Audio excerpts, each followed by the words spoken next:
grabación. Y esta es la primera parte que ustedes ya revisaron en el video. En esta primera parte del documento Pensar al revés, y decíamos que se va a pensar al revés, la herencia occidental en cuanto a la fabricación de productos. Es decir, la clase del sábado nosotros platicábamos que en Occidente, y mejor dicho en Estados Unidos, se instauró como la mejor forma de hacer las cosas la producción en masa fundamentado en principios taylorianos y fordianos. Entonces, esta producción en masa era una producción generalmente de productos más o menos estandarizados, pensados para un mercado muy grande y en expansión, ¿no? Entonces, eh, cuando surge, y obviamente este método se populariza en un segmento que va a ser, bueno, en un segmento, en una industria que va a ser sumamente importante en los Estados Unidos, que es la industria automotriz, ¿no? Entonces, recuerden que cuando platicábamos de Taylor, es que Taylor buscaba, a través de la administración científica del trabajo, con la cual se le quita al obrero, ¿no? su pensamiento en cuanto a estar resolviendo problemas al mismo tiempo que trabajaba. Él únicamente iba a ejecutar. Entonces se le quita al obrero esta sapienza y únicamente se le va a dejar como una persona que está ahí para alimentar a la máquina con los insumos y trabajar. Esta racionalización del trabajo, ¿no? Esta racionalización del trabajo se va a hacer más acentuada con los principios fordistas. Es decir, ¿no? Entonces ya tenemos tiempos y movimientos. Cuando hablo de tiempos y movimientos, chicos, me refiero a que la jornada del trabajador está sumamente bien cronometrada. Es decir, ya se sabe, ¿no? Cuánto va a producir en 8 horas de trabajo, y si a eso ustedes le anexan el gran invento durante el Fordismo, que fue la línea de montaje, la automatización de esta línea, entonces no solamente tenías esta cuestión que más adelante lo llama Coriant, con tiempo asignado, y se me fue el otro nombre del tiempo, ¿no? Sino, no solamente tú le decías al obrero qué tenía que hacer, más o menos sabías cuánto tiempo se llevaba, y ahora con la línea de montaje tú ya no necesitabas a un capataz que estuviera viéndolo, sino que la línea de montaje le daba el ritmo al que tú querías que trabajara. Si querías que esta persona trabajara con mayor intensidad, aumentabas la velocidad de la línea de montaje y se acababa el problema, ¿no? Entonces, esa fue la forma, o ese fue el método productivo que afianzó el crecimiento de esta industria automotriz. Sin embargo, ¿no? Van a ser en Japón bajo coyunturas sociales, políticas, empresariales, industriales bien específicas, una industria automotriz. Y no recuerdo, creo que era en el primero o en el segundo video, creo que es en este. Se hacía una alusión tomando una cita del autor de Coriat, de que decía cómo mientras que en Japón se producían 40,000 autos, ¿no? En la época en que surge este sistema productivo, en Estados Unidos se producían 9 millones, casi 10 millones. O sea, había una diferencia, años luz, entre esta industria automotriz naciente en Japón y esta industria automotriz plenamente afianzada en los Estados Unidos. Entonces, ahí está esta cuestión. ¿Cómo producir automóviles para un mercado donde no se podían implementar economías de escala? Porque era un mercado muy pequeño, muy constreñido, y que estaba dominado, o que había una gran cantidad de productores individuales, contrario a lo que pasaba en Estados Unidos. Aquí en Japón había muchos productores, mientras que en Estados Unidos la producción de automóviles estaba en bien poquitas empresas. Teníamos a Ford, teníamos a General Motors, teníamos a Chrysler, ¿sí? Entonces estaba prácticamente concentrada en un puñado de empresas, mientras que en Japón eran varios los productores. Entonces teníamos el problema, ¿cómo hacer rentable una empresa que se va a vender en un mercado pequeño, constreñido, y que al mismo tiempo no puedo vender esa producción en masa de bienes estandarizados, sino que tiene que ser producciones pequeñas de bienes diferenciados. ¿Cómo obtenemos ganancias de productividad? Entonces, de ahí deriva lo de pensar al revés. ¿Cómo pensamos al revés esa herencia de Occidente? Y entonces, la forma en que se piensa al revés la herencia de Occidente es a través de una innovación organizacional. Y es muy enfático Coriad al decirnos, ojo, no todas las innovaciones son tecnológicas. Las innovaciones que se dan tanto en la industria automotriz estadounidense como en la industria automotriz japonesa tienen un alto contenido de ser innovaciones en el ámbito laboral y en el ámbito organizativo. No es una innovación tecnológica, porque cuando hablamos del Fordismo, cuando hablamos del Taylorismo, estamos hablando precisamente de eso, de innovaciones organizacionales. Cuando hablamos de este método de pensar al revés, también estamos hablando de nuevas formas de organizar el trabajo. En ningún momento me están diciendo de nueva maquinaria, me están diciendo nuevas formas de organizar el trabajo, ¿no? Entonces, aquí en esta introducción, aquí se les iba explicando todo eso, que son innovaciones en la organización del trabajo, que surge en Japón años 40, años 50, y decía el autor que eso no limitaba su transferibilidad, su aplicabilidad a otros espacios socioeconómicos distintos. Pero si ustedes vieron o leyeron con cuidado el documento, ustedes se dieron cuenta pues que el mercado para el cual surge este modelo es muy específico, que después dicen, cuando es la crisis de los años 70 es un modelo idóneo porque nace en un contexto similar, pero también vemos que las relaciones que se dan entre la empresa y los trabajadores son muy características de la cultura japonesa, ¿no? La relación que se da entre el proveedor y la empresa, ¿no? En esta cuestión de las cuestiones de subcontratación, la relación que se da entre el sindicato y la empresa también son muy específicas y al final eso es lo que sustenta en buena parte el éxito del modelo. Entonces, yo aplicaría, ¿no? o tomaría esta frase con cuidado, porque si bien se puede aplicar en otros espacios socioeconómicos, los resultados no necesariamente van a ser los mismos porque también corresponden a un contexto institucional específico. Y recuerden que platicábamos el sábado que cuando hablamos de instituciones no nos estamos refiriendo a una organización, estamos hablando de una institución que es un acuerdo institucionalizado, un acuerdo que se generaliza, ¿no? Entonces, eso es interesante. Aquí la primera parte era lo del espíritu Toyota y aquí nos decían algo que es muy importante. Cuando hablamos del método Toyota u onista, siempre nos dicen producción al momento, just in time, ¿no? Nos hablan de cero existencias. Entonces nosotros nos podemos ir con esa idea, pero de entrada Coriat nos dice, ojo, este método no es una técnica de producción con cero existencias, dice, es mucho más, ¿sí? Entonces, tenemos que ver este método, esta técnica de producción con cero existencias, como un resultado, más no el objetivo. Entonces, con esta cuestión surge el concepto de la fábrica mínima. Y entonces, ¿por qué la fábrica mínima? Recuerden que todo es pensar al revés. Mientras que en Japón tenemos una fábrica con lo mínimo necesario para producir, en Estados Unidos lo que teníamos eran fábricas enormes, con una gran cantidad de departamentos, y no solamente eso, sino que a lo largo del proceso productivo, en cada fase, había una gran cantidad de inventarios. ¿Para qué se utilizaban los inventarios? En caso de que el producto,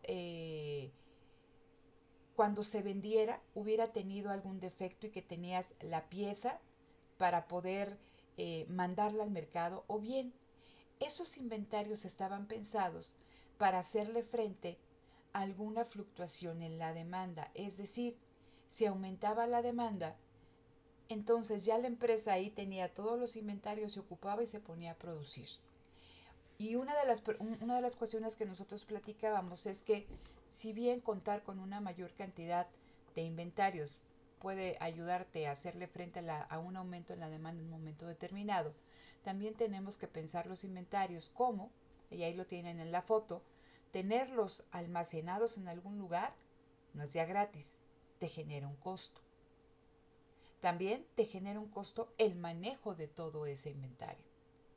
Te genera un costo también que alguna de estas piezas, ya sea por humedad, porque se cayó, se empiezan a dañar. Entonces, los inventarios es dinero, es capital que está prácticamente estancado.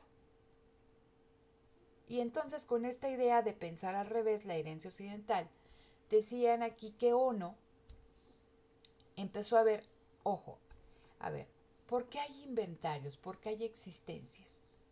Dice, esas existencias no deberían de estar ahí estancadas, tendrían que estar ¿qué? Continuamente saliendo. Entonces él se dio cuenta que al final esas existencias gritaban algo, expresaban algo. ¿Qué expresaban? Que en alguna fase del proceso productivo, en algún departamento, había un exceso, un sobreefectivo. ¿De qué? De mano de obra o de maquinaria, que estaba por encima, o sea, su producto de esta mano de obra y de esta maquinaria sobrepasaba lo que la demanda solvente, ¿no? Y vendida estaba requiriendo. Entonces, con esta cuestión de que ellos tenían que o sea, tenían que obtener ganancias de productividad, pues cuando quieres obtener ganancias, ves la forma de reducir tus costos, ves la forma de ahorrar por donde sea. Y entonces ONU identificó que a través de la gestión de existencias se podía, ¿no?, acabar con sobreefectivos y se podían generar ahorros importantes. Por eso dice aquí, él identificó que la vía para disminuir los costos era a través de la gestión de los efectivos. Entonces, ustedes se dan cuenta, cero existencias es un resultado. Al final, lo que se busca es la economización. Y en este caso, ¿no? Es como algo que te está gritando. Imagínense que ustedes de repente les duele el dedo gordo del pie y sienten así como que palpita y dices, oye, ¿qué tengo? Ya te quedas el zapato y tienes una mega infección. Bueno, entonces eso te está gritando algo. Esa punzada te está indicando algo. Para Coriat, ¿no?, incitando a ONU, él dice, lo que le gritaban esas existencias a ONU es que algo andaba mal en la empresa. Entonces surge el concepto de Kanban, la gestión de los efectivos por las existencias. Entonces, ese es el objetivo, gestionar los efectivos de tal manera que existiera dentro de la empresa los efectivos que satisfacieran la demanda diario, semanal, no de más. Y entonces se va pensando una empresa delgada, ¿sí? Una empresa delgada que únicamente tuviera, dice, las funciones, los equipos y el personal estrictamente requerido para hacerle frente a esa demanda. ¿Sale? Entonces, ahí está esta cuestión de la fábrica mínima. Pero también cuando hablamos de este método japonés, me dicen que es un método flexible. ¿Para qué? Flexible para hacerle frente a fluctuaciones en la demanda, tanto en cantidad como en calidad, dice fluctuaciones cuantitativas y cualitativas, con estos efectivos mínimos, con las funciones, con los equipos y con el personal mínimo. Entonces, ahí está uno de los grandes logros de este método productivo, porque decimos, ¿cómo le hacemos frente a una disminución en la demanda? Dices, bueno, pues lo de menos es correr gente, pero ¿cómo le haces para hacer frente a un aumento en la demanda sin tener que contratar a más trabajadores? Y ahí está uno de los grandes directrices de esta flexibilidad que se va a centrar en el trabajador y que se expone en la siguiente parte de esta presentación. Entonces vean, en esta fábrica mínima, la productividad, la búsqueda de ganancias de productividad se hace internamente dentro de la empresa, mientras que en la tradición estadounidense la productividad se buscaba fuera de la empresa, es decir, economías de escala que se tenía, o sea, para que eso funcionara, se tenían que vender cantidades ingentes de bienes y servicios. En este caso decían, híjole, tenemos que vender cantidades pequeñas, diferenciadas, y entonces no podemos ocupar economías de escala. Tenemos que hacer algo. ¿Y dónde lo vamos a buscar? Dentro de la empresa. Por eso se dice aquí productividad endógena. Y aquí, ¿no?, nos dan una serie de herramientas que dice no constituyen el método en sí, sino que ayudan a este sistema productivo, y nos hablaban de la dirección al ojo, de la importancia de que en todo momento en estas fábricas se pudiera observar cómo se iba desempeñando el proceso productivo. Y aquí me hablan, fíjense, de una cuestión de control. Me hablan de una cuestión de que había alguien que tenía que estar continuamente observando a todos sus empleados, a todos sus subordinados, para ver cómo estaban llevando la producción. Pero no solamente eso, sino que también todos los empleados y todos los subordinados que estuvieran involucrados en el proceso productivo debían de saber o debían tener la capacidad de ver en cualquier momento si había algún problema en esta zona productiva, y que eso se veía a través de los tableros Sandon, y que generalmente era, y ahí hay un ejemplo, ¿no? Ahí como si fuera ay, ¿cómo se llaman esos que están en las esquinas? Un semáforo. Y entonces, si todo iba bien, está en verde. Si hay algo en amarillo, es que puede presentar algún problema. Si hay en algo rojo, es que se tuvo que parar la línea, ¿no?, la zona ahí donde se está gestando el problema, para que no se gestione un problema mayor más adelante. Entonces, aquí la última diapositiva decía, ¿y por qué en Japón nace este sistema? ¿No? Y aquí esta es una frase que me gusta mucho, porque dice, la innovación nace de la necesidad. Cuando tenemos una necesidad y tenemos un recurso limitado, tenemos que buscar formas creativas de hacer las cosas. Entonces ahí el autor nos ponía una serie de fases que, si ustedes se dan cuenta, son los años 40 a los años 70, y nos hablaban de cuestiones bien importantes. Lo primero, que esta industria automotriz, el conocimiento de esta naciente industria automotriz, es que se gesta en otro sector industrial, que es la industria textil, ¿sí? Entonces, Toyota no nace siendo una industria automotriz. Toyota nace siendo una industria textil. Y de ahí se van a recuperar cuestiones que van a ser muy importantes en la empresa Toyota en el sector automotriz, que es el concepto de la automatización y la autoactivación. Entonces platicábamos, alguien me decía que tenía, creo que era Carla, que tenía duda con esto de la automatización. Y entonces ahí Coriat explica que cuando se trabajaba en la industria textil, se veía que las máquinas que estaban trabajando, si se descomponían y nadie lo veía, empezaban a echar a perder mucho material. Y entonces viene este concepto de automatización, es decir, que una máquina que trabaja de forma automática tuviera la capacidad, la autonomía de pararse en un momento determinado cuando presentara un problema. Entonces, este concepto de la automatización, máquinas autónomas para parar en un momento específico cuando existiera un problema, se traslada a la industria automotriz cuando Toyota ingresa a este sector. ¿Por qué? Porque se busca que esta automatización se dé en las máquinas, pero que ese concepto traspase, ¿no?, el ámbito tecnológico, y que se arraigue en el ámbito laboral. ¿En qué sentido? Aquí, y es la segunda parte de la presentación, vamos a tener un trabajador polivalente, y ahorita platicamos que es polivalente, multitask, ¿sí? Entonces, ese trabajador tiene que ser capaz de hacer un montón de cosas, pero también tiene que ser capaz de detectar los problemas que haya en su zona de trabajo y parar cuando sea necesario. Lo que estábamos platicando de los tableros Sandom, ¿no? Entonces viene toda esta cuestión de la autonomatización y la autoactivación, que de esa vamos a platicar un poquito más adelante. Entonces, esto es importante, ¿por qué? Porque esas innovaciones no nacen, ¿no?, en Toyota Automotriz, sino nacen en Toyota Textil. Y es un conocimiento que se va, que se va a transferir a esta nueva empresa. Después nos hablan de estos años de 49-50 y que fue una cuestión bien característica para la empresa. ¿Por qué? Porque los obreros eran especializados, una máquina, un obrero.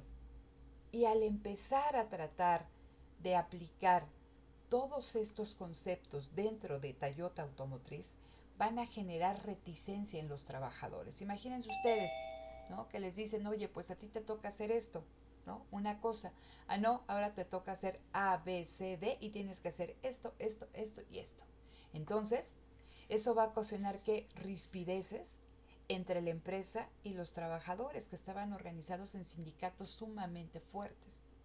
Y a pesar de que eran sindicatos sumamente fuertes, ¿no?, que se van a la huelga, al final ganan los dueños de la empresa, dice, y despiden a 1,600 trabajadores, incluido un ejecutivo importante, ¿no? Entonces, dice, eso por un lado, pero también tenemos que entró, y gracias a cómo se estaba trabajando en un primer momento con un gran dispendio de recursos, ¿sí?, con grandes pérdidas, que también Toyota entra en crisis y tiene que ser rescatado por un grupo bancario, y el grupo bancario empieza a reestructurar. Cuando ustedes le deben al banco, ¿sí?, el banco ingresa dentro de la empresa a distintos ejecutivos para reorganizar cómo trabaja la empresa y estar vigilando que se cumpla.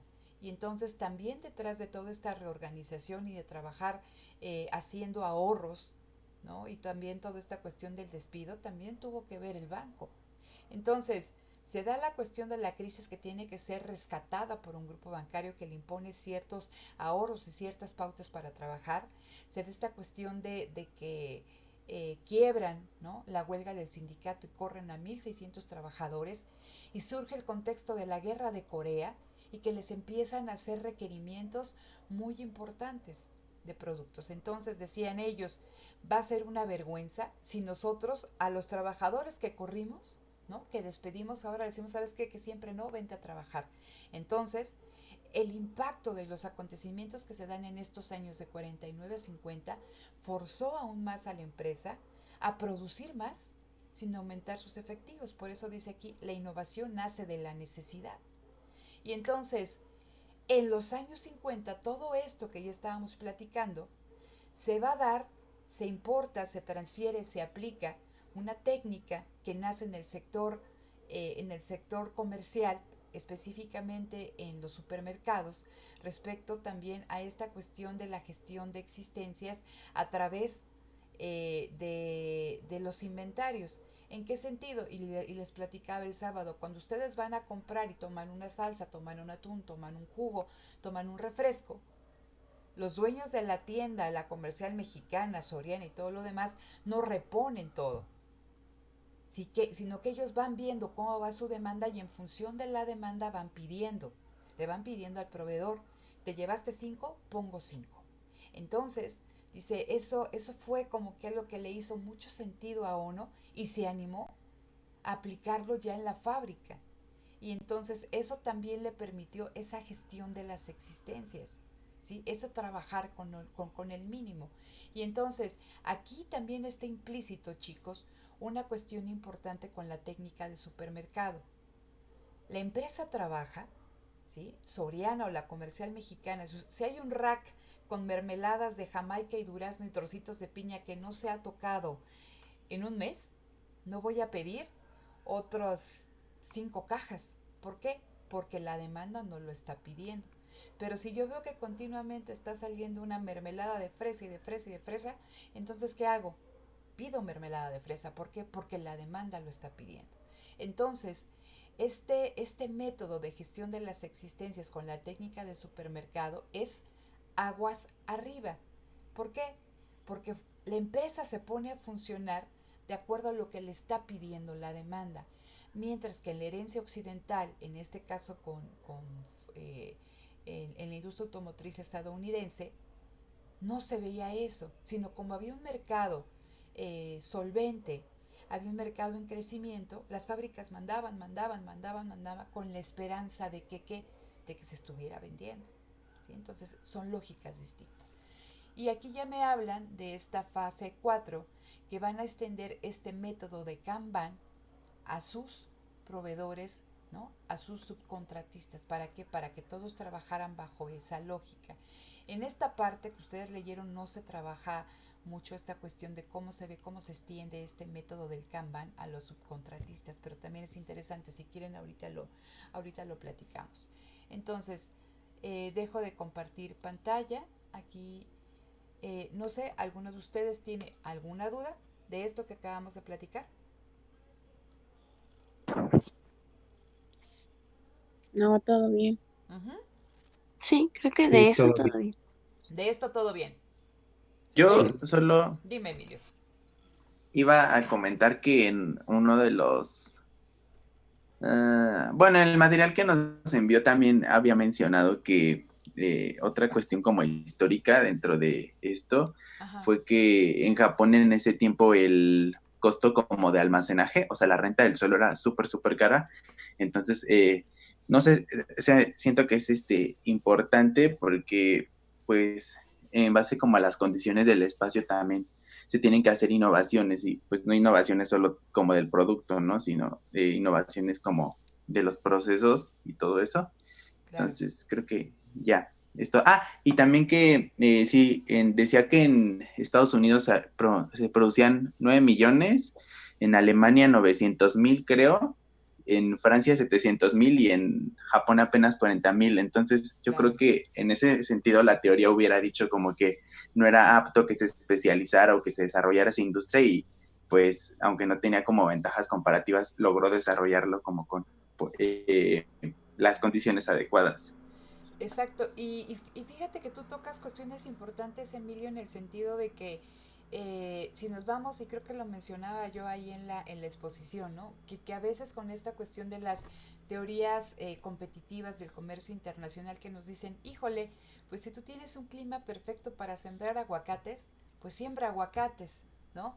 Déjale la producción, no aquí atentando aquí a Javier porque ya me está viendo feo, ¿no? Este, si tú quieres producir automóviles, pues es que no tienes el conocimiento, no tienes nada, entonces mejor déjalo a alguien que lo sepa hacer. Y lamentablemente, ¿no?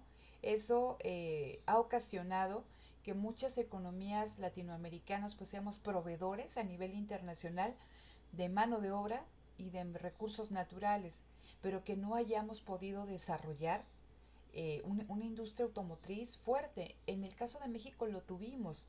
Tuvimos durante este modelo sustitutivo de importaciones una industria automotriz nacional que fue DINA. No sé si les tocó en algún momento ustedes ver ahí los camiones DINA, ¿no? Entonces, era una marca nacional, era un auto nacional.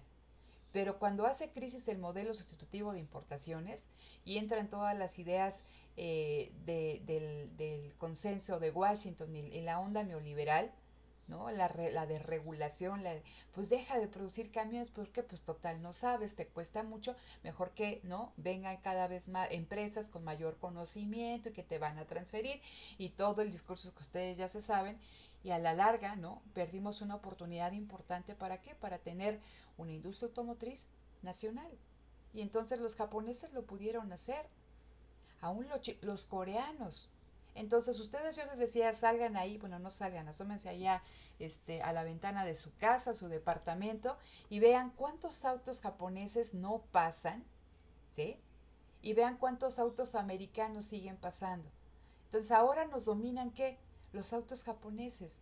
Y vean, estamos hablando de los años 40, ¿sí? 1940 del siglo pasado, donde la industria automotriz estadounidense era la reina, Los japoneses no tenían prácticamente nada, en Asia no había nada, y vean ahora quién domina ese sector. Por eso es importante que no te digan que no lo puedes hacer, porque no. Pero sí tienen que mediar cuestiones importantes tanto a nivel empresarial como a nivel macroeconómico a través de política pública del Estado, ¿no? Y eso es muy interesante. Entonces, sin esa política pública, esto no funciona, ¿no? Entonces, y también esta cuestión que tú mencionabas, el costo del almacenaje también era brutal. Japón es carísimo, ¿sí? O sea, si ustedes algún día van a Japón y quieren ahí vivir, o sea, les rentan de verdad, son unos microdepartamentos, creo que son 20 metros cuadrados si quieren vivir en Tokio, y es carísimo, carísimo, ¿no? Entonces ahora imagínense tener ahí un almacén grandotote y el costo, o sea, el costo de oportunidad de la tierra era muy alto, ¿no? Entonces, eso es importante. Entonces, ¿dudas hasta aquí? Vamos bien, ¿sale? Ok, entonces ahora les comparto la otra presentación. ¿Me dicen si la ven? Sí, ¿Sí? Sí, Ok, entonces, aquí me hablan de principios, reglas y protocolos, que era el capítulo 2, ¿no? La otra parte, ya la parte como operativa, y me hablaban de los dos pilares del onismo, ¿sí?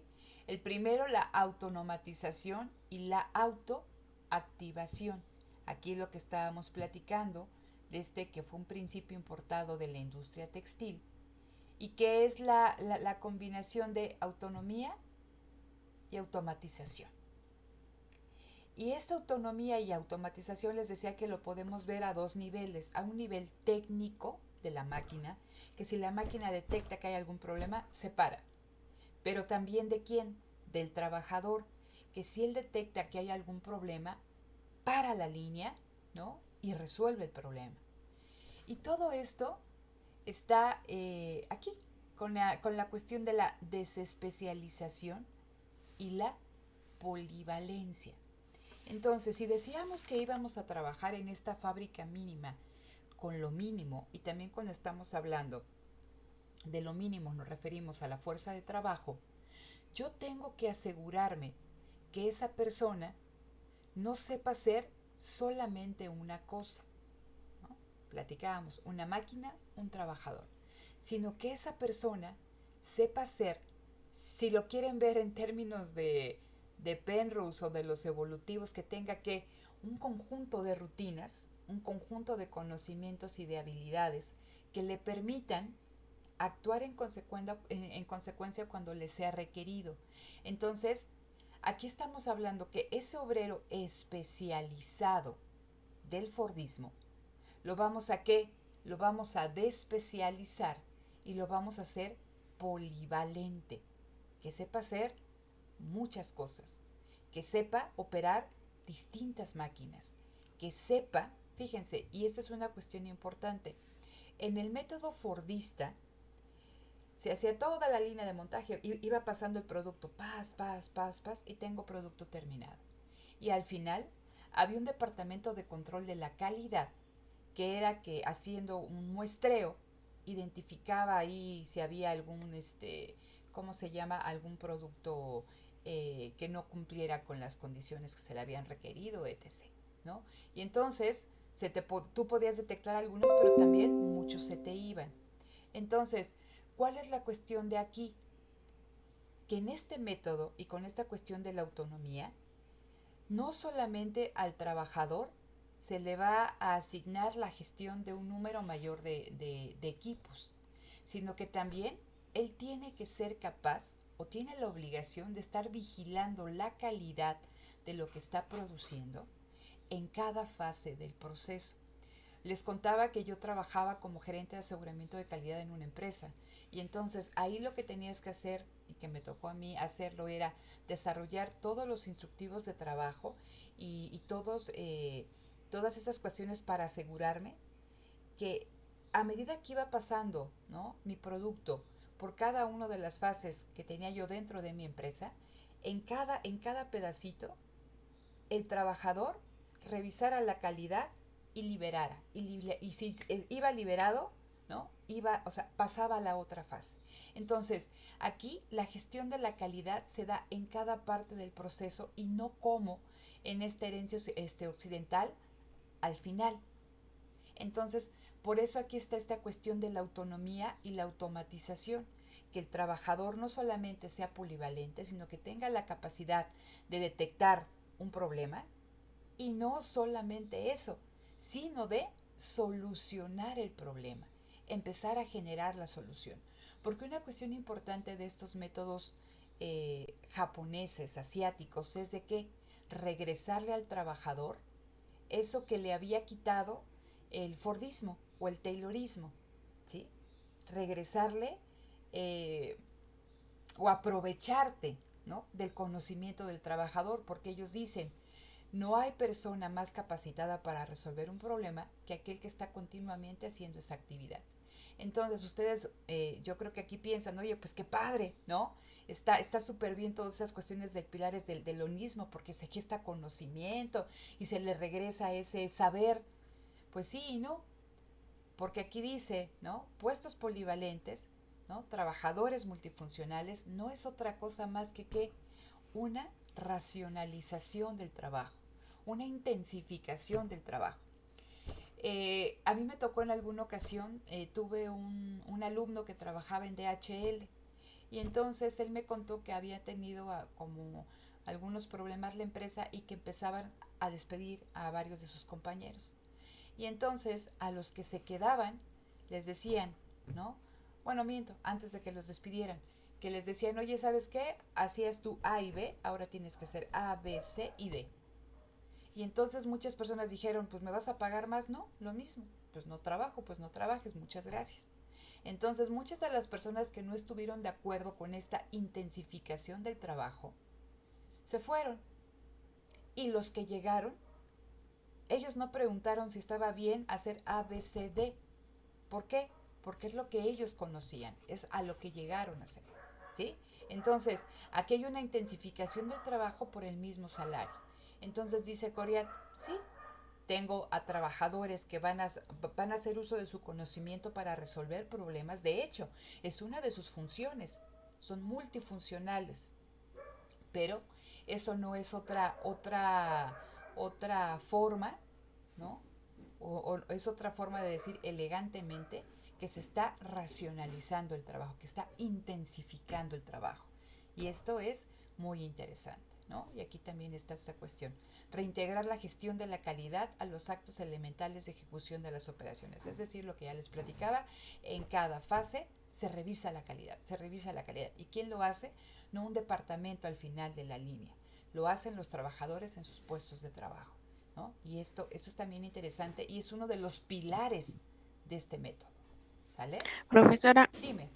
también, bueno, de lo que leí, también de lo que sé, es el hecho de la política y como usted lo dijo, el tipo de política que se manejaba en esos países asiáticos, de lo que tú haces es tuyo, como una educación general de esa mano de obra, en donde bueno, el trabajador era consciente de que trabajaban para algo mismo, no era como yo trabajo para mí mismo, sino trabajaban para formar algo, un nacionalismo muy intenso en ese tipo de países asiáticos en donde se les fomentaba el trabajo en equipo como herramienta fundamental para crecer y para ellos también como crecer como trabajadores, más que el salario lo veían como la confianza que había entre trabajadores y jefes, era muy importante bajo este tipo de políticas que fomentaron pues grandes modelos como el toyotismo.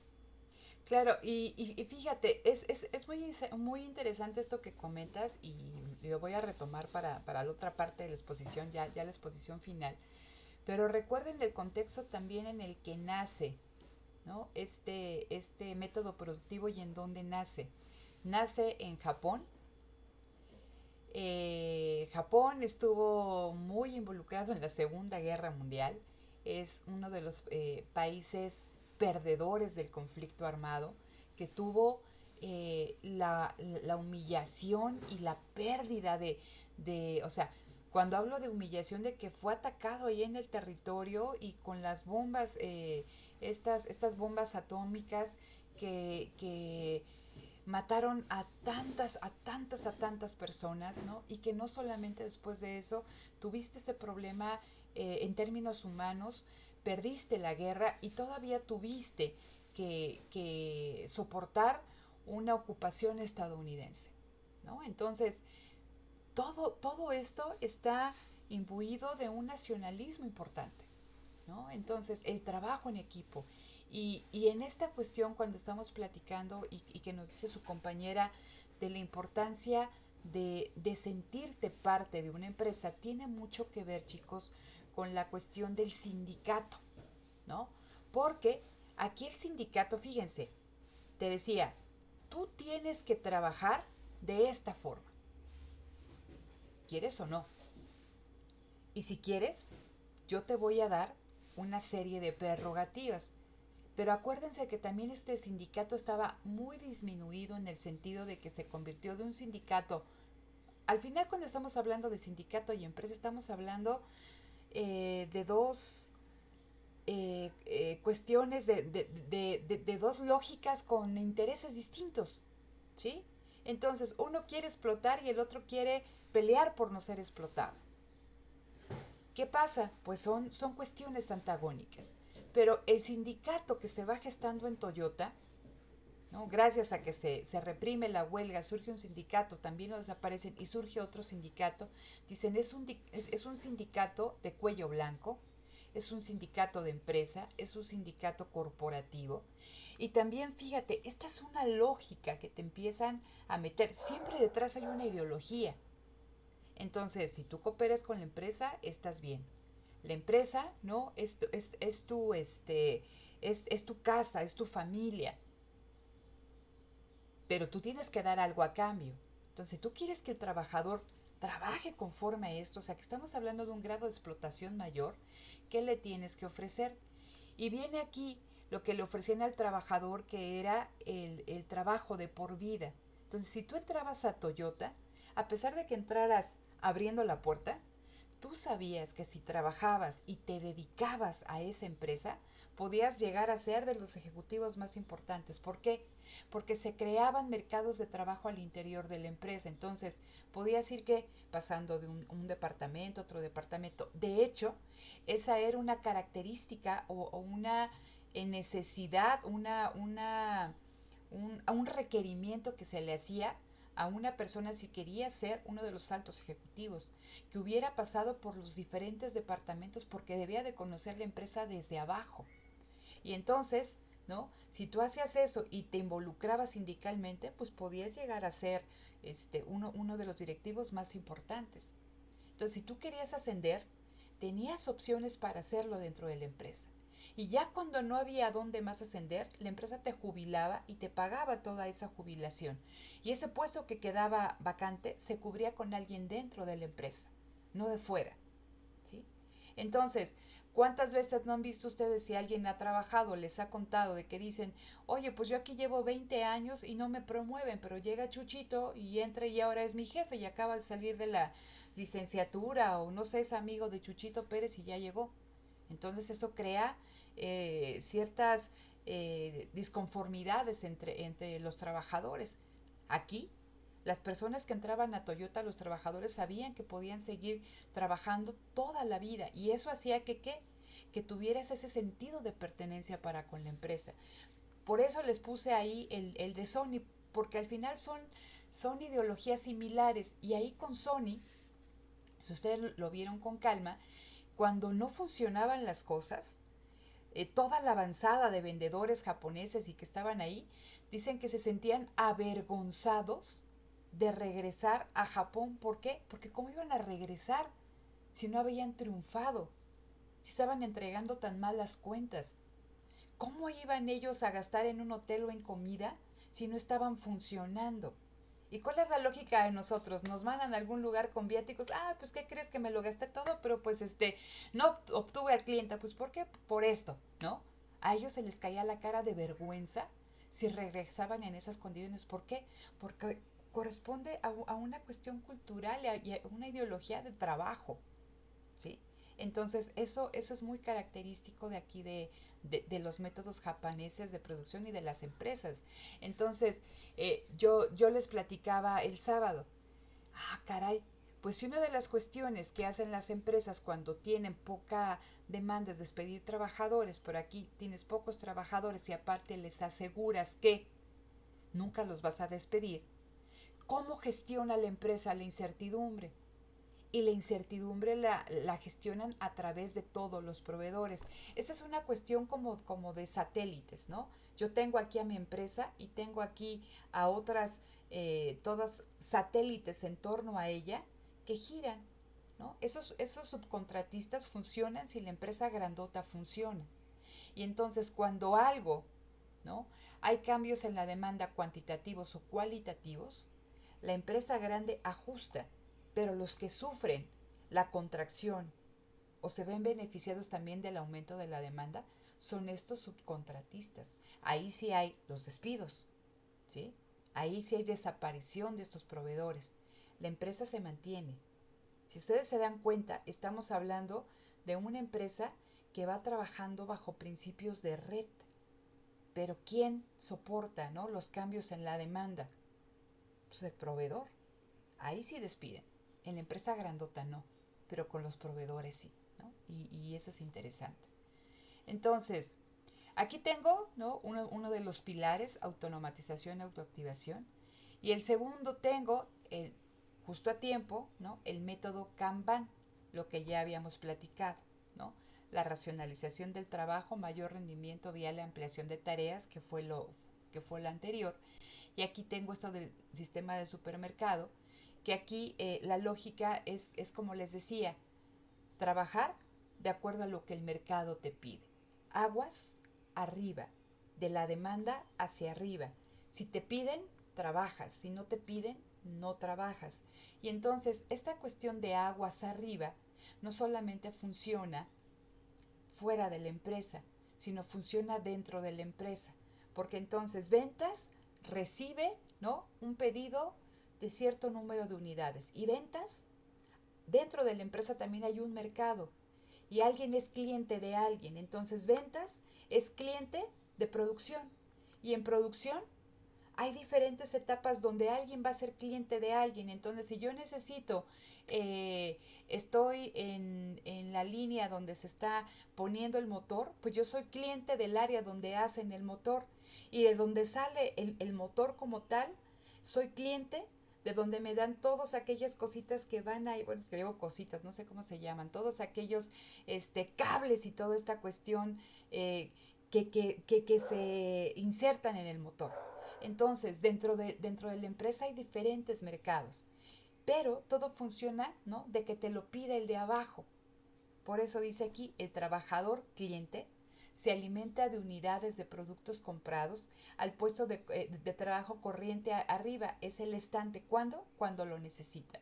Y por eso también ahí les colgué el videíto que ya es un poquito antiguo, creo que es de los 90 o no recuerdo, donde viene toda esta cuestión del Kanban y viene esta cuestión de los cartelitos que se ponen en las cajas. Entonces dicen, ustedes pueden ver al interior de la empresa cómo van las cajas, ¿no?, de abajo hacia arriba vacías, y como en la rueda de la fortuna, regresan ¿qué? Regresan llenas con el requerimiento que se les hizo en un momento determinado, ¿sí? Entonces, dice, eso es muy interesante. Y aquí también dice, ¿cuáles han sido las principales consecuencias? Que se han descentralizado las tareas de planificación y control de la calidad, y que ya no hay departamentos, sino hay jefes de equipo.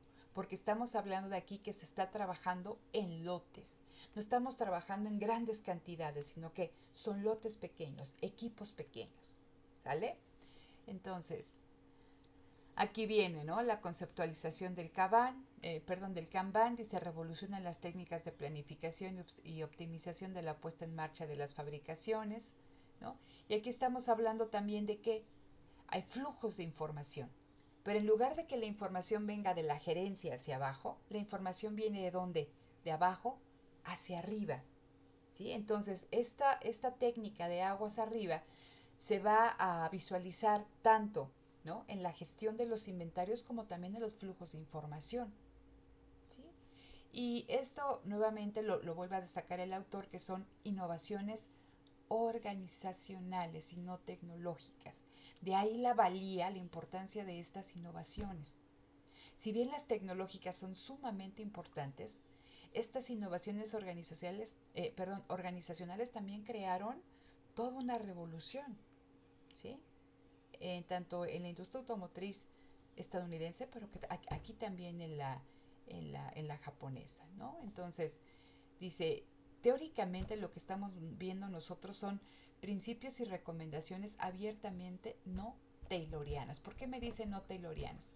Porque con Taylor es, tú no piensas, tú ejecutas. Aquí no, tú debes de pensar, tú debes de hacer más de una actividad, dice, y se gesta, ¿no? Se reasocia nuevamente toda esta cuestión del conocimiento y con un aprendizaje dinámico. Sin embargo, no debemos dejar de lado que se intensifique el grado de explotación del trabajador, ¿no? Y eso es importante. Entonces aquí ya vienen las técnicas y procedimientos, las herramientas de este onismo. Y esto a mí me gusta mucho esta cuestión de la linealización de la fabricación. Aquí me hablan de técnicas tipo Andon, de la dirección por los ojos, lo que les comentaba, que ahí donde se está produciendo, ves tableros luminosos por donde sea para que los trabajadores se estén dando cuenta cómo van, qué les falta, si hay algún problema, si se tiene que parar, si inmediatamente te pega esa cuestión a tu trabajo, ¿qué? ¿Cómo están trabajando? ¿No? Y también me hablan de cambios rápidos de herramientas, y de hecho ahí les puse yo un documentito, ¿no? Donde nos hablan de estos cambios rápidos de herramientas, porque acuérdense que estamos hablando de producción en lotes de bienes diferenciados.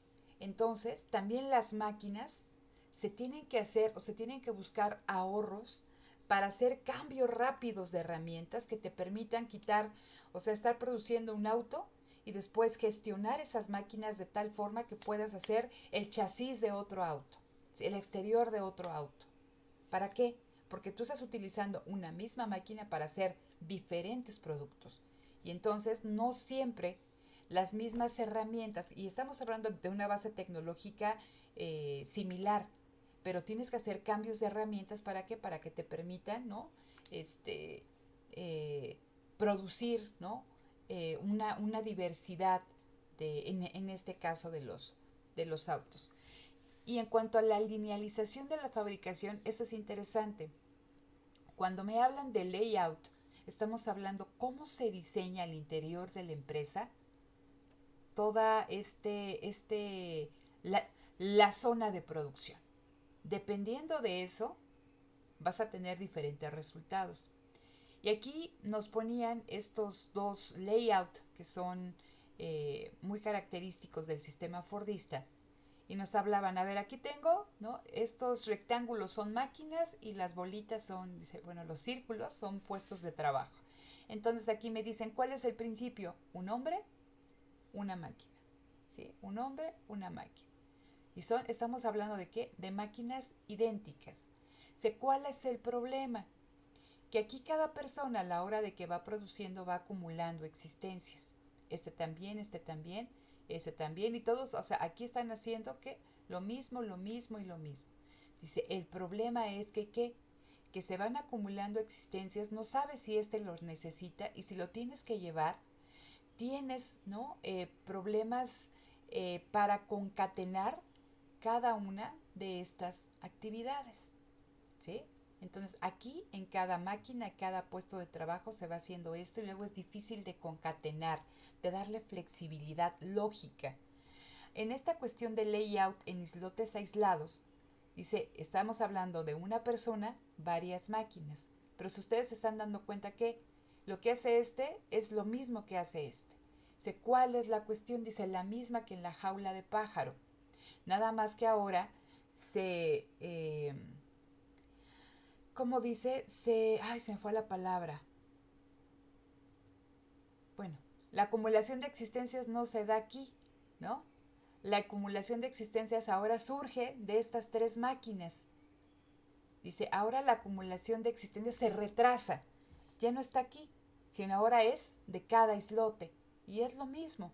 Hay una pérdida de transferencia, de concatenación, de lógica entre islote a islote. Este hace lo mismo, este hace lo mismo. ¿A quién se lo pasamos? ¿Lo necesita? ¿O también tiene existencias porque no están, o sea, no hay esta lógica? ¿Y qué es lo que se busca con los tableros Sandon? Que haya esa lógica, que haya esa flexibilidad, ¿sí? En todo momento que tú lo veas. Esta es otra cuestión de la layout en línea, ¿sí? Aquí ya no tenemos 6 lotes, sino es una línea continua.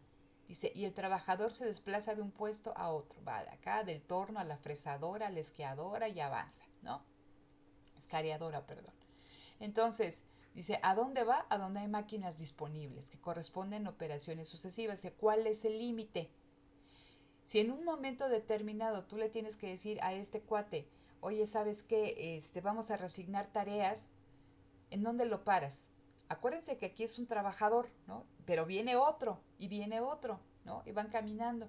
¿Cómo paras a uno? ¿Dónde paras al otro? ¿El otro qué tiene que hacer? ¿No? Entonces dice, ¿cuál es su límite? La imposibilidad de reasignar las tareas de manera flexible cuando fluctúa la producción que hay efectuar. Y entonces viene el principio de implantación en forma U, y esto es muy interesante, vean, son espacios muy bien delimitados. Aquí me hablan cuáles son las máquinas y todo lo demás. Y nos decían, ojo, es importante también para que esto funcione que la entrada, ¿sí? El siguiente paso, la salida estén, ¿no? Cada uno frente al otro. Y fíjense, aquí en la figura 2 y en la figura 3 nos ponen diferentes esquemas para gestionar la fuerza de trabajo dependiendo de la demanda. Vean en enero cuántos trabajadores tenemos. 1, 2, 3, 4, 5, 6, 7, 8. ¿Sí? Entonces, aquí tengo la asignación de tareas en enero. Entonces, esta personita hace todo esto, este hace aquí, este se traslapa porque hace funciones del espacio B con los del A, este también hace funciones del espacio B con el C, este también, vean, este en el espacio E hace funciones del D y del F, ¿no? Aquí está el trabajador polivalente, multifuncional. ¿Qué pasa aquí en febrero? Ah, entonces disminuyó la demanda. ¿Y qué tengo que hacer? No, aquí no sé si los corrieron o no, pero estoy diciendo que estoy trabajando con menos trabajadores. ¿Qué pasa? Ah, que no solamente esta personita que antes hacía esto, ahora hace algo más. Y esta persona que nada más estaba aquí en A, ahora hace A y B. Y esta persona que estaba aquí en A y B, ahora hace B y C. ¿Sí? Entonces, eso es lo que permite un trabajador polivalente. Que puedes hacer que ahorros que de otra forma, si hubiéramos sido una persona o una máquina, ante un aumento en la producción, un aumento en la demanda, tendrías que contratar más trabajadores. Aquí no, simplemente ajustas que la forma en la que está trabajando cada uno de tus trabajadores. Y esto es bien interesante, ¿no? Y creo que en una parte me decía Emilio del video se veía. No sé si todos hayan tenido oportunidad. Entonces, dejo de compartir esta. ¿Dudas hasta aquí?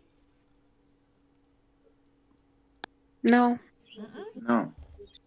Yo, Dime, profesora, dime. es que me cuesta trabajo entender mucho cómo vincular el concepto de automatización y autoactivación. A ver, cuando tú eres una persona autónoma, ¿qué significa? Que yo tomo mis propias decisiones sin que nadie me diga qué hacer. Ok. Entonces, cuando estamos hablando del método taylorista, tú no tomabas ninguna decisión. Tú únicamente, ¿qué hacías? Ejecutabas, Lo que ujú. ¿no? Entonces, por eso tú tenías tu instructivo de trabajo y te decían, oye, ¿sabes qué? Tal cosa. Si se para algo, pues ya se descompuso y vendrá, o tú viste que va un producto que está quizá no con los estándares que debes de trabajar, pero dices, pues ya lo descubrirá quién, control de calidad, ¿sale? Cuando estamos hablando de autonomatización, es que tú, en esa lógica de lo que debes hacer, también tienes la conciencia, ¿no? O tienes la obligación de identificar parar. Si tú dices, híjole, se va a descomponer la máquina o si está, paras, ¿no? Tienes esa autonomía, lo que hablábamos de la máquina, que la máquina, aún siendo automática, tenga así como que el botoncito de que si se está atorando una tela continuamente, se para. Es lo mismo con una persona. Si tú ves que hay un problema en tu zona de trabajo, aprietas el botón, se prende ahí el botón, el tablero andon de que está en rojo en amarillo y hay un problema. Tú tienes esa capacidad de que, de aún dentro de la automatización, ser autónomo. ¿Para qué? Para tomar una decisión. Que tú estás revisando, ¿sale?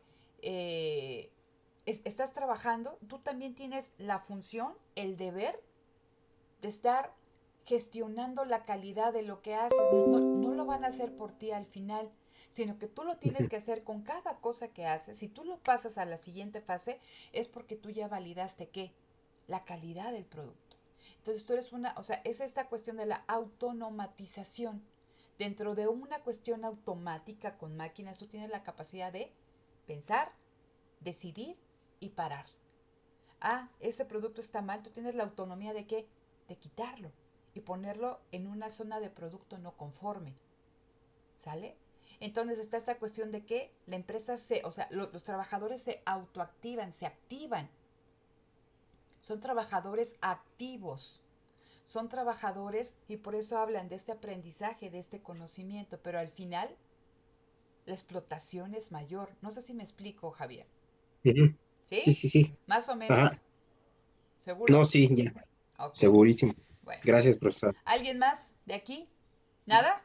Yo me Dime. acuerdo que, por ejemplo, nada más como una mención rápida, ahorita que hablan de eso, vi en alguna parte, no me acuerdo en dónde, creo que en internet, que también el proceso de autoactivación estaba obviamente estrechamente relacionado con el conocimiento como profundo del proceso productivo en el que se está participando como el trabajador, por así decirlo.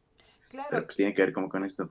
claro, y si se ponen a pensar con esta cuestión de que la empresa tiene esos trabajadores de por vida, al final es un conocimiento del cual la empresa puede echar mano, como lo que estábamos viendo de las capacidades y las rutinas, ¿no? Son conocimientos que al final el trabajador es un activo más de la empresa, no es un costo, ¿no?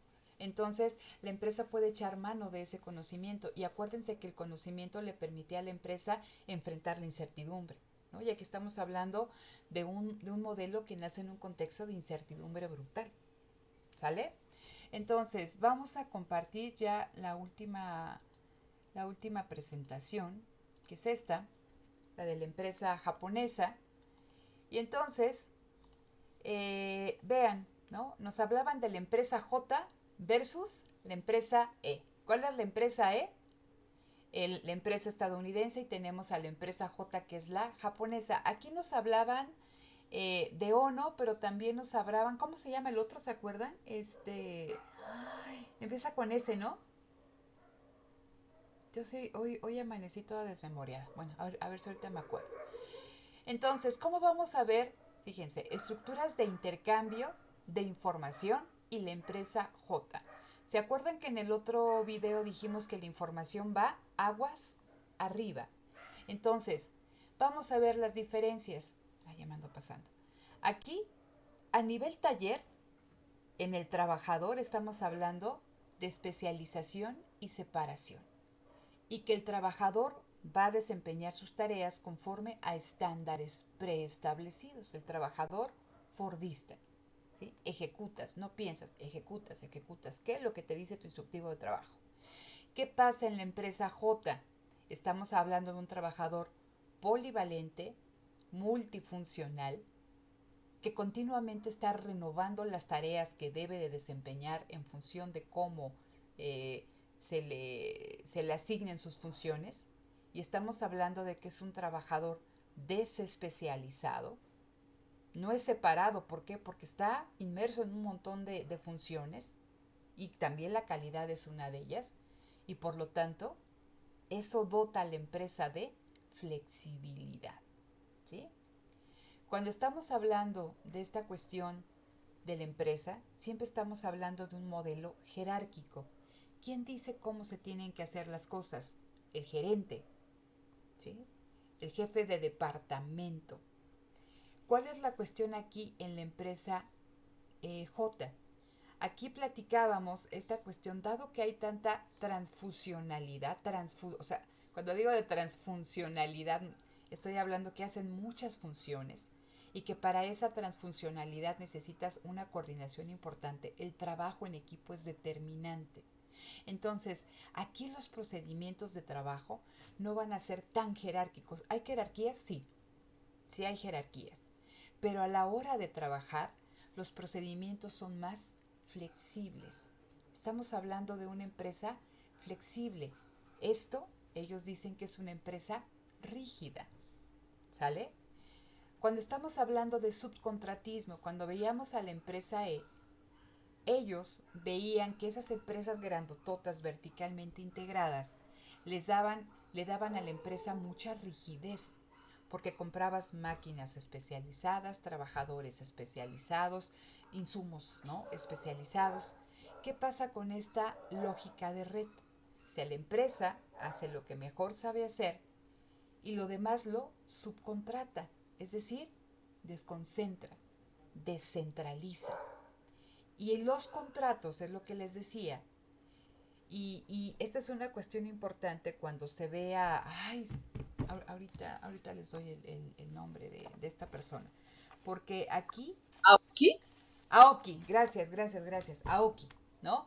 Todo esto es de acuerdo como lo veía Aoki, pero aquí, si ustedes recuerdan, dice Coriat, Aoki empieza, aquí es lo teórico de la teoría de la empresa japonesa, entonces Aoki trata de teorizar todo esto que vimos con Coriat. Dice, lo malo de Aoki es que se pierde en algún momento, que cambia mucho lo que nos dice en una etapa y en otra, y que después va a hacer mucho énfasis en los contratos, ¿no? Y deja de lado el conocimiento y el aprendizaje y la polivalencia, ¿no? Y la innovación productiva y se va hacia los contratos. Entonces, con esta cuestión de Aoki, y aquí ya nos habla de contratos, nos dice que esa lógica de trabajo a través de subcontratistas le dan a la empresa flexibilidad y autonomía. Y es lo que les contaba. Si hay un aumento en la demanda, pues estableces otras condiciones con tus subcontratistas. Pero si hay una disminución en la demanda, les dejas de comprar y ellos sufren esa contracción en la demanda. ¿Por qué? Porque tienen que despedir personas. ¿Sale? Entonces, ¿quiénes sufren eso? ¿No? Los proveedores. Y esta es la lógica bajo la que se trabaja. Aquí en la empresa E casi no hay subcontratación, en la empresa J hay mucha subcontratación. ¿Sale? En cuestión de información, ¿cómo se da la información dentro de la empresa E? De forma vertical y jerárquica, de arriba hacia abajo. ¿Cómo se da en la empresa J? Si estamos hablando de equipos de trabajo, la información se da de una forma, ¿no?, horizontal. Y acuérdense, estamos hablando, simplemente piensen en la planta a la hora que se produce, en todo momento hay información que todos conocen. Mientras que en la empresa E, ¿quién sabe la información? Pues el que está a cargo de ese departamento. Aquí no, todos están continuamente conociendo esa información. Y dice, ¿hay jerarquías? Sí, sí hay jerarquías. Porque dentro de la empresa y fuera de la empresa se busca, se incita al cumplimiento del contrato. Acuérdense que cuando tú te contratas con una empresa y eres un trabajador, hay un contrato. Entonces, continuamente tú estás incitando a través de todas estas prerrogativas, el trabajo de por vida y la negociación salarial, a que tus trabajadores cumplan contratos. Y lo mismo con los subcontratistas, ¿no? Tú estás incitándoles a que cumplan los contratos. En cuestión de eficiencia, nos hablan de una producción de gran volumen y estandarizada para mercados crecientes, y la empresa J no. Entonces, imagínense ese Japón del que nos hablaba Emilio, ¿no?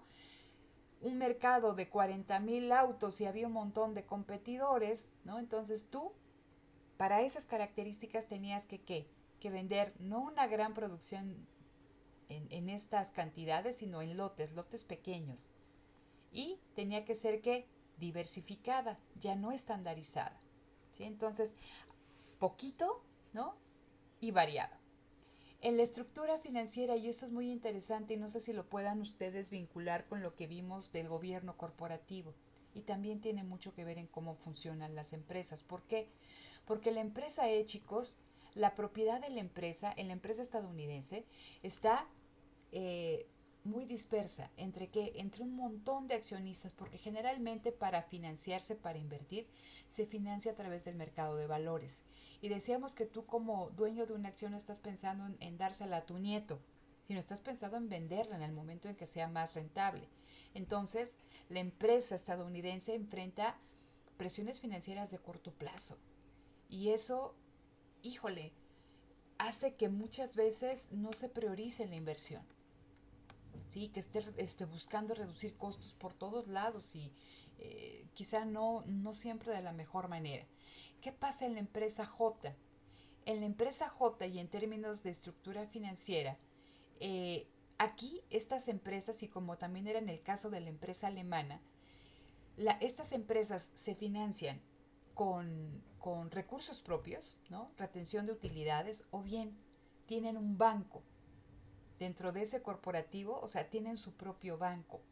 Y ese banco les da, ¿no? O sea, que se puedan financiar con sus recursos propios o con los del banco de la compañía, les dan condiciones distintas a la empresa E. ¿Por qué? Porque pueden, ¿no? Pensar en invertir sin que tengan estas presiones financieras vía el mercado de valores. Y entonces aquí, ¿no? Tienen un horizonte más largo para que la inversión se recupere. Entonces, esto es muy interesante. Y tal cual es tan importante el banco, que ustedes lo vieron que en la crisis, ¿quién entró a rescatar? Un banco. Y ese banco hizo el reajuste y se tuvo que encargar de qué, ¿no? De estar presente en todas las reuniones de los directivos, ¿no? De la junta de administración para ver que iba funcionando, ¿no? Entonces, ahí está presente el banco. Pero también le permite a la empresa, le da otro panorama. Y esto es interesante. Ahora, aquí, ¿no? ¿Cómo se reparte el poder? Cuando hablo del reparto del poder, ¿se acuerdan que hablábamos de qué? ¿No? De todos aquellos stakeholders. No solamente los propietarios, que son los accionistas, los shareholders. También tenemos que administradores, empleados. Y aquí en la empresa dice, es vertical y jerárquica. ¿En quién pienso? En el accionista. Y el administrador tiene el deber de estar buscando siempre el valor del accionista, y el valor del accionista es que el precio de la acción sea alto. Vean cómo es la lógica en la empresa J. Me dicen, va a haber un administrador, pero él es un mediador. Y aquí tiene que estar continuamente equilibrando, ¿no? Tiene que estar mediando de forma que se satisfagan las necesidades de accionistas y de empleados. Pero aquí hay una cuestión que me preguntaba, creo que era Carolina, dice, es que a mí se me hace así como que una fantasía de que hay el trabajador y los sindicatos, ¿no? Dice, aquí nos dice el mismo Coriat, ojo, accionistas y empleados, a pesar de que nos dicen que están igualmente representados, pues no es tan cierto. ¿Por qué? Porque recordemos que es un sindicato de empresa.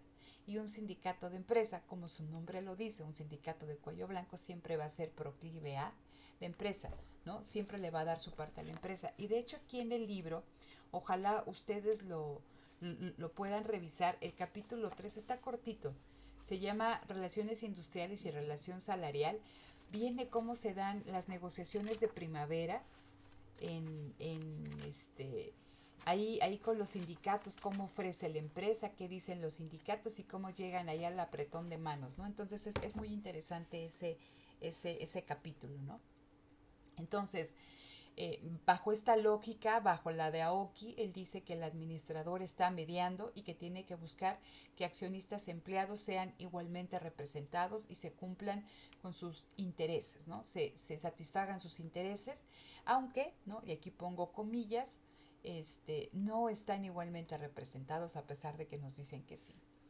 Entonces, en el objetivo de la empresa, aquí, ¿no? Está sesgada hacia los accionistas, mientras que en la empresa J estamos hablando de una empresa cooperativa y esta cooperación viene de esta cuestión de que están igualmente representados, pero, ¿no? Sí se logra una mejor conciliación entre los elementos que la constituyen, ¿no? Hay una una cuestión que se piensa tanto en el accionista como en el empleado y en el administrador, ¿no? Entonces, pero esto sí lo tenemos que tomar lo tenemos que matizar, vamos, ¿no? Aquí dice la empresa J como empresa cooperativa, viene Aoki 1987, los intereses de los empleados se consideran institucionalmente, el sindicato es una subestructura de la empresa plenamente contemplada en el proceso de toma de decisiones, la administración de la empresa se ve como un elemento clave de equilibrio, dice, y la empresa es un lugar de acuerdos positivos y negativos, pasivos y dinámicos. Dice, esta es una idea atractiva pero dudosa, es lo que ya platicábamos, ¿no? Pero al final, chicos, me gustaría que vean esta cuestión de que dice, la empresa es un lugar de acuerdos, ¿sí? Y cuando un acuerdo se generaliza, estamos hablando de que se institucionaliza, ¿no? El empleo de por vida se institucionalizó. La polivalencia del trabajador o sea, de algo que era raro en un primer momento, después ya no se cuestiona, se institucionaliza. Y esto es interesante, la empresa como lugar de acuerdos. Ya casi vamos a terminar. Dice cuáles son las críticas de estas cuestiones, lo de los sindicatos de empresa. Dice, nos dicen que está perfectamente integrado a los objetivos de la empresa. Dice, pero también tenemos que compararlo respecto a una forma eficaz de representación de los intereses de los trabajadores. ¿Realmente están bien representados sus intereses? ¿No? No tenemos que olvidar, ¿no?, que detrás de estos acuerdos implícitos hay derrotas obreras muy importantes, ¿no?, que llevaron a que se pudieran aplicar estas innovaciones y la racionalización del trabajo. Esta cuestión es una crítica que hace Coriat respecto a cómo maneja Aoki esta cuestión de la información y de la incertidumbre, que nos la lleva al contrato, ¿no? Lo que ustedes ya saben, que el riesgo hace que haya contratos incompletos por el oportunismo, por la selección adversa, por el riesgo moral, ¿no? Y entonces nos habla que a veces, ¿no?, lo que está en el contrato es eficaz para controlar toda este riesgo y que te puede generar comportamientos equitativos y eficientes, aunque esto no siempre funciona. Y yo creo que esta es la crítica principal, chicos, ¿no? Dice la definición de la empresa, que me dice que es nexo de contratos. O sea, Aoki va a señalar a la empresa como nexo de contratos, a lo cual Corea dice, híjole, es que esto se queda corto, porque la empresa es algo más, ¿no? Aquí dice espacio de contratos de intercambio, no todos los contratos son de la misma categoría, ¿no? Pero más allá de las cuestiones, dice, este es el problema, ver a la empresa regresar a como la ven los neoclásicos, ¿no? Contratos, dice no. Y por eso dice aquí, y ya casi terminamos, ¿no? Dice, hay que regresar a ver a quién, a ONO, a la empresa J y la empresa O. ¿Y qué es una empresa O? La empresa onista, lo que ya platicamos. No se considera a la empresa como una estructura de intercambios, de contratos, ¿no? Nos vamos ¿a qué? Al ámbito productivo. La empresa es un lugar, dice, donde se practica una combinación productiva en la cual se valoriza el capital material e inmaterial que se ha acumulado sobre la base de dispositivos de organización y acuerdos sociales, tanto dentro como fuera de la empresa. ¿Sale? Dice, el análisis de la jerarquía y modos de coordinación se analizan no con base en estructuras de información. Piensa en la información en esta cuestión de los contratos, que los contratos ahí me permiten informarme de ciertas cosas, sino en cuanto a qué, a un método productivo que me permite ahorrar tiempo y controlar, ¿no?, al trabajador, controlar sus conocimientos, su especialización, dice, y en el cual, ¿no?, a partir de este método productivo se valoriza el capital. Dice, no nos quedemos únicamente en el intercambio, ¿sí? No nos quedemos en los contratos. La empresa sea, cuando hablamos de la empresa onista, el método de producción japonés es, ¿no?, innovaciones que me permiten a mí gestionar la producción, ¿no? Y eso es, yo creo que crucial, ¿no? En estos hechos estilizados, dice, la empresa es un lugar donde se consolidan un conjunto de innovaciones Innovaciones en dónde? En la división del trabajo, que fue todo lo que ya platicamos, vean. Rompen con el paradigma tayloriano, corriente abajo arriba, linealización, trabajo flexible compartido, búsqueda de ganancias de productividad en otras fuentes. ¿En cuáles? En estas, no en economía, y que les va a permitir también tener una economía de variedad en lotes pequeños. Innovaciones organizacionales, ¿no? No solamente dentro de la empresa, sino fuera de la empresa. Con sus proveedores, ¿no? La relación empleo y relación salarial con los sindicatos, con todos aquellos stakeholders, todos aquellos interesados en el funcionamiento de la empresa. Y dicen, hay que volver a Chandler. ¿Quién fue Chandler? Chandler va, híjole, bueno, es un clásico y no me acuerdo si ahí les puse un libro, algún momento de sus vacaciones que tengan tiempo de leerlo. Chandler hace un análisis de cómo se va gestando la gran empresa estadounidense, ¿no? Y entonces aquí dice, pues nosotros tenemos que ver que esta eficiencia de los métodos no es imputable solo a los costos de transacción, que es lo que nos dicen todos los primeros que vimos, que todo es costo de transacción, todo es costo de transacción, ¿sí? Entonces, dice, no, es que no es cierto, ¿sale? Entonces, dice, las economías de escala no se pueden interpretar como meros procedimientos informáticos y transaccionales. La empresa moderna pudo surgir cuando el volumen de la actividad económica hubiera alcanzado un nivel suficiente. Lo estoy leyendo y lo explico. Dice, la empresa M se impone gracias a una mejor productividad basada en las innovaciones esenciales en la planeación de flujos, velocidad y la integración de las actividades de producción en serie y de distribución masiva son factores clave. ¿De qué empresa nos habla con la empresa M? La empresa M es esta empresa grandotota, verticalmente integrada. Por eso me dice, se integra la comercialización, se integra la producción, es decir, no solamente produzco, sino también establezco canales de comercialización que le llegue al cliente mi producto. Dice, pero esta empresa moderna, esta empresa M, solo pudo surgir cuando el volumen de la actividad económica había alcanzado un nivel suficiente. Es decir, que los consumidores, ¿no?, eran una masa, ¿no?, importante, creciente, y que no solamente eso, sino que tenían poder adquisitivo. Se fue el contexto en el que surge la gran empresa fordiana. ¿Qué pasa con la empresa O? Ustedes vieron esta cuestión. En Japón era todo lo contrario a lo que pasaba en Estados Unidos. Vean, el mercado interno de Estados Unidos crecía más rápido que el de los demás países y era más homogéneo. ¿En qué sentido que era más homogéneo? La mayoría de las personas tenían salarios buenos y no había grandes diferencias. En el mercado japonés, no. El mercado era limitado. El mercado estaba segmentado. Unos tenían mejor poder adquisitivo que otros. Y las perspectivas de crecimiento no eran muchas. Y además era un mercado cerrado. ¿Por qué? Porque estos no podían exportar. ¿Cuándo iban a competir con los estadounidenses? Jamás. Entonces, ese método de producción surge. ¿Para qué? Para dar respuesta a este mercado. Entonces nos dicen, tenemos una empresa O doblemente tensa, tanto en flujos internos y externos de producción. ¿Por qué? Porque no podía exportar y tenía, ¿no?, todas estas limitantes internas. ¿Dónde? Dentro de Japón.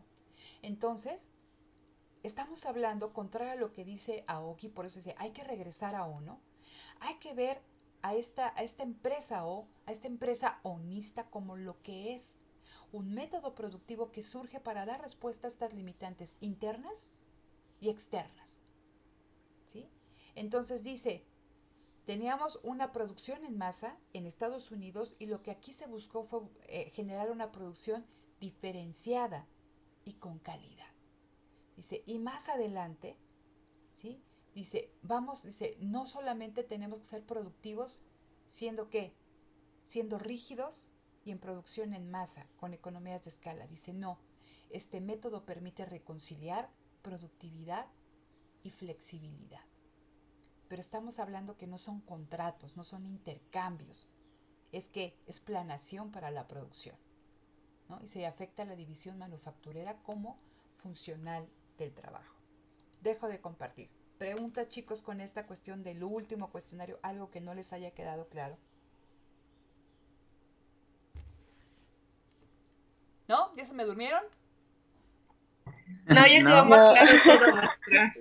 Ya están en trance, o sea, ya ahorita ya la meditación ahorita entran así a fase, ya después de tanto rollo. Pero más o menos, chicos, esta cuestión de este documento de Coriat, esta última parte que quizá era como que más complicadita, Ya quedó más clara. ¿seguro? Sí, ya queda mucho más clara. ¿Sí? Ok. Sí. Entonces, perfecto. Esta ya es nuestra última semana. Les voy a mandar un documentito que ya les llevan ahí, ventaja Victoria, Lisset y Emilio, porque en teoría ya lo leyeron, entonces a ellos les vamos a preguntar. Es una lectura de Robert Boyer, es muy chiquita. Tómenla de forma seria porque no solamente con ustedes, pero a cualquiera que le pregunte, ¿cómo viste Boyer? Está bien fácil, ¿no? Entonces todo es bien fácil, pero a la hora de preguntarles, híjole, pues usted disculpe, pero ¿qué cree que no le entendí, no? Entonces, léanla. También el cuestionario es muy pequeñito. El cuestionario también, les voy a dar más tiempo para que lo entreguen, más o menos estoy pensando que estamos hoy a martes. Quizá para el domingo está bien que entreguen el cuestionario. Sí. ¿No? Entonces, ok. Nos vemos para esta lectura de Boyer y es lo que yo quería platicar con ustedes. ¿Alguien tiene por ahí a la mano el... Bueno, aquí detengo la grabación, ¿sale?